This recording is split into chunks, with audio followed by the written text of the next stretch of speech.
Hello friends, ಮತ್ತೊಮ್ಮೆ ತಮಗೆಲ್ಲರಿಗೂ ನನ್ನ ಚಾನಲ್ಗೆ ಸುಸ್ವಾಗತ.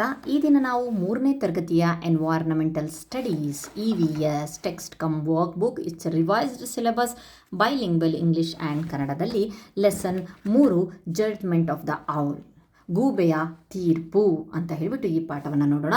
ಫ್ರೆಂಡ್ಸ್, ಇಲ್ಲಿಯವರೆಗೆ ನೀವು ನಮ್ಮ ಚಾನಲ್ನ ಸಬ್ಸ್ಕ್ರೈಬ್ ಮಾಡಿಲ್ಲ ಅಂತಂದರೆ ಪ್ಲೀಸ್ ಸಬ್ಸ್ಕ್ರೈಬ್ ಮಾಡಿ, ಲೈಕ್ ಮಾಡಿ, ಶೇರ್ ಮಾಡಿ.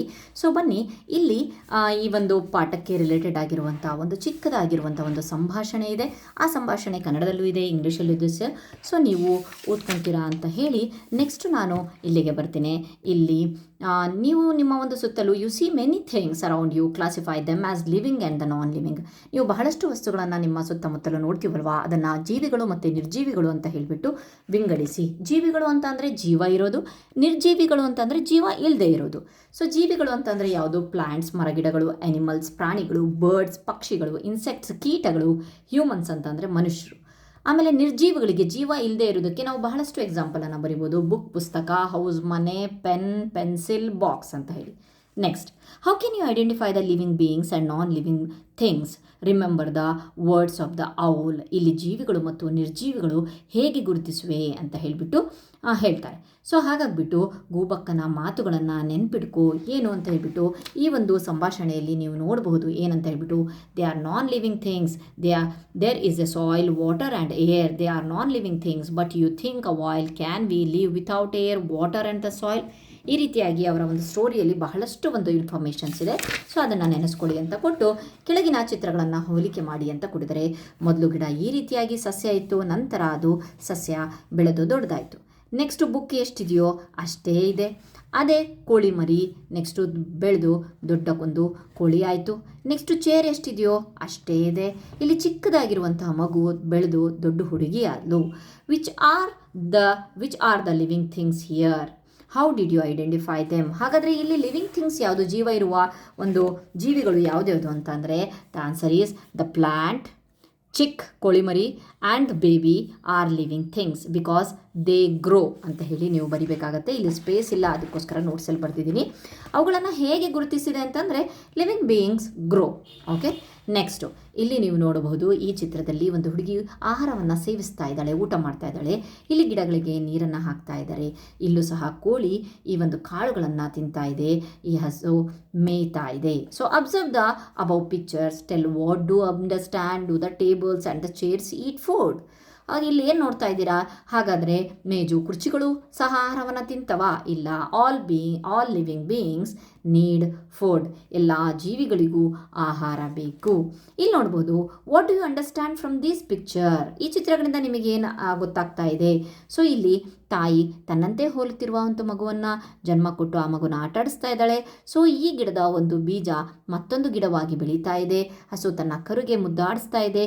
ಕೋಳಿ ತನ್ನ ಕೋಳಿ ಮರಿ ಜೊತೆಗೆ ಆಹಾರವನ್ನು ಹೆಕ್ತಾ ಇದೆ. ಸೊ ಅಂತ ಅಂದರೆ ಸೊ ಇಲ್ಲಿ ಏನಪ್ಪ ಅಂತಂದರೆ ಇಲ್ಲಿ ನೀವು ನೋಡಬಹುದು, ತನ್ನಂತೆ ಜೀವಿಗಳು ತನ್ನಂತೆ ಹೋಲುವ ಜೀವಿಗಳಿಗೆ ಜನ್ಮ ಕೊಡುತ್ತೆ ಅಂತ ಹೇಳಿಬಿಟ್ಟು, ಇನ್ಕ್ಲೂಡಿಂಗ್ ಪ್ಲಾಂಟ್ಸ್ ಆಲ್ಸೋ ಅಲ್ವಾ. ಸೊ ಇಲ್ಲಿ ಕೊಟ್ಟಿದ್ದಾರೆ ಏನಂತ ಹೇಳಿಬಿಟ್ಟು, living beings give birth to young ones of the same kind. ಜೀವಿಗಳು ತಮ್ಮನ್ನೇ ಹೋಲುವ ಜೀವಿಗಳಿಗೆ ಜನ್ಮ ನೀಡುತ್ತೆ.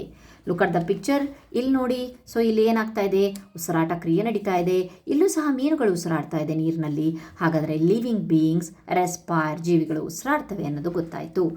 ಇಲ್ಲಿ ಏನಿದೆಯಪ್ಪ ಅಂತಂದರೆ okay, next do it your self ಅಂತ ಹೇಳಿಬಿಟ್ಟು ಇಲ್ಲಿ ಒಂದು ಆ್ಯಕ್ಟಿವಿಟಿಯನ್ನು ಕೊಟ್ಟಿದ್ದಾರೆ.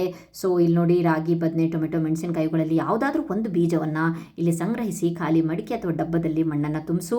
ಸಂಗ್ರಹಿಸಿದ ಬೀಜಗಳನ್ನು ಮಣ್ಣಿನಲ್ಲಿ ನೆಡು.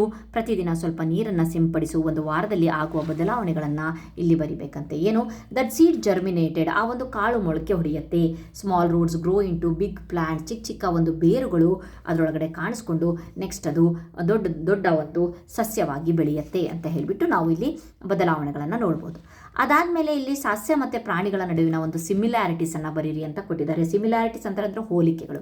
ಪ್ಲಾಂಟ್ ಆ್ಯಂಡ್ ಕಾಫ್ ಅನ್ನು ತಗೊಂಡಿದ್ದಾರೆ. Both grow. ಇಲ್ಲಿ ನೋಡ್ಬೋದು, ಒಂದು ಚಿಕ್ಕ ಗಿಡ ಇದ್ದಿದ್ದು, ಒಂದು ಚಿಕ್ಕ ಸಸ್ಯ ಇದ್ದಿದ್ದು ದೊಡ್ಡ ಒಂದು ಗಿಡ ಆಗಿ ಬೆಳೆಯಿತು. ಅದೇ ಇಲ್ಲಿ ಕರು ಇದ್ದಿದ್ದು ಹಸುವಾಗಿ ಬೆಳೆಯಿತು ಅಂತ ಹೇಳಿಬಿಟ್ಟು. Next plant and the rabbit ಬಗ್ಗೆ ನೋಡ್ತಾ ಇದ್ದರೆ, ಇವರು both need water and food. ಅವರಿಗಿಬ್ಬರಿಗೂ ಸಹ ಆಹಾರ ಬೇಕು, ನೀರು ಬೇಕು ಅಂತ ಹೇಳಿಬಿಟ್ಟು ನಾವು ಕನ್ಕ್ಲೂಡ್ ಮಾಡ್ಬೋದು. ನೆಕ್ಸ್ಟ್ ಕ್ವಶನ್ ಇಲ್ಲಿ ಸೀಡ್ ಆ್ಯಂಡ್ ಎಗ್ ಅನ್ನು ನೋಡ್ಬೋದು. Give birth to new one. ಸೀಡಿಂದ ಸೇಮ್ ಅದಕ್ಕೆ ಅದೇ ರೀತಿಯಾದಂಥ ಒಂದು ಗಿಡ ಬೆಳೆಯುತ್ತೆ. ಸೊ ಈ ಒಂದು ವರ್ಡ್ ವೆರಿ ಇಂಪಾರ್ಟೆಂಟ್. ತಮ್ಮಂತೆ ಹೋಲುವ ಜೀವಿಗಳಿಗೆ ಅನ್ನೋದು ವೆರಿ ಇಂಪಾರ್ಟೆಂಟು.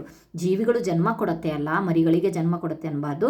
ಸೊ ಒಂದು ನಾಯಿ ಮರಿನೂ ಸಹ ನಾಯಿ ಮರಿನೇ ಜನ್ಮ ಕೊಡುತ್ತೆ ಹೊರತು ಬೆಕ್ಕನ್ನಲ್ಲ. ಸೊ ಯಾವುದೇ ಒಂದು ನಾವು ಮಾವಿನ ಒಂದು ವಾಟೆನ ಒಂದು ಬೀಜನ ಹಾಕಿದ್ವಿ ಅಂತಂದರೆ ಅಲ್ಲಿಂದ ಮಾವಿನ ಒಂದು ಗಿಡನೇ ಬೆಳೆಯುತ್ತೆ ಹೊರತು ಅದು ಬಿಟ್ಟು ಬೇವಿನ ಮರ ಬೆಳೆಯೋಕ್ಕೆ ಸಾಧ್ಯ ಇಲ್ಲ. ಹಾಗಾಗಿಬಿಟ್ಟು give birth to new one ಅಂತ ಬರೆದಿದ್ದೇನೆ. ನೆಕ್ಸ್ಟ್ ಇಲ್ಲಿ ನೋಡಿ, ಇಲ್ಲಿ ವ್ಯತ್ಯಾಸಗಳನ್ನು ಕೇಳ್ತಾ ಇದ್ದಾರೆ. ಹಾಗಾದರೆ ವ್ಯತ್ಯಾಸಗಳು ಏನು ಅಂತ ಹೇಳಿಬಿಟ್ಟು ಸಸ್ಯ ಮತ್ತು ಪ್ರಾಣಿಗಳ ನಡುವೆ ಇರುವ ವ್ಯತ್ಯಾಸ ಬರೀರಿ. ಇಲ್ಲಿ plants do not move from one place to another. ಎರಡೂ ಜೀವಿಗಳೇ, ಎರಡೂ ಲಿವಿಂಗ್ ಥಿಂಗ್ಸೇ. ಆದರೆ ವ್ಯತ್ಯಾಸ ಏನಿದೆ, plants do not move from one place to one. ಸಸ್ಯಗಳು ಒಂದು ಕಡೆಯಿಂದ ಇನ್ನೊಂದು ಕಡೆಗೆ ಚಲನೆಯನ್ನು ಮಾಡೋದಿಲ್ಲ. ಹೌದು, ಬೇರುಗಳು ಚಲನೆಯನ್ನು ಮಾಡುತ್ತೆ, ಆಂತರಿಕ ಚಲನೆ. ಅದು ಬಿಟ್ಟು ಸಸ್ಯ ಎದ್ದುಬಿಟ್ಟು ಆ ಕಡೆಯಿಂದ ಈ ಕಡೆ ಓಡಾಡಲ್ಲ. ಅದಕ್ಕೋಸ್ಕರ ಇಲ್ಲಿ ಹಾರ್ಸ್ನ ಒಂದು ಜಂಪಿಂಗ್ ಫೋಟೋನೇ ಹಾಕಿರುತ್ತೆ. ಜಂಪ್ ಮಾಡ್ತಿರೋ ಒಂದು ರನ್ ಮಾಡ್ತಿರೋ ಫೋಟೋನೇ ಹಾಕಿದ್ದಾರೆ. Animals move from one place to another.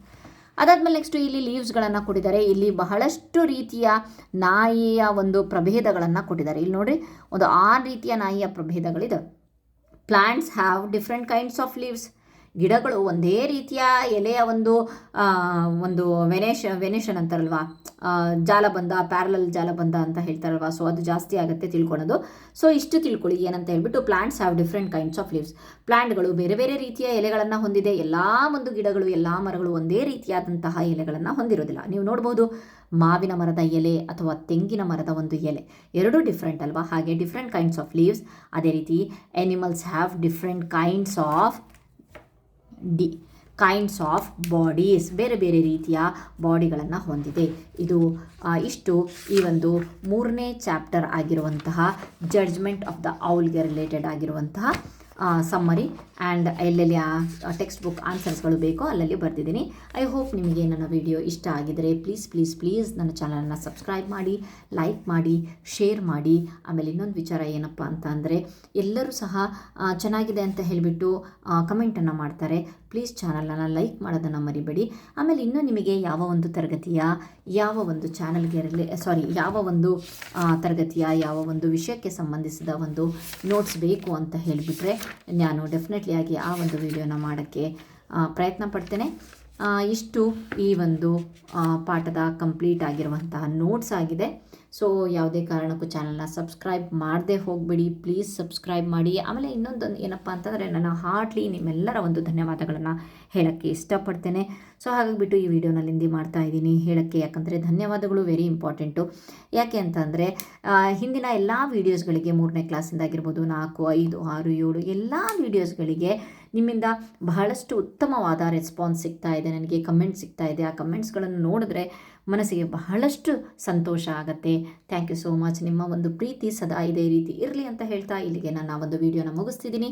Thank you.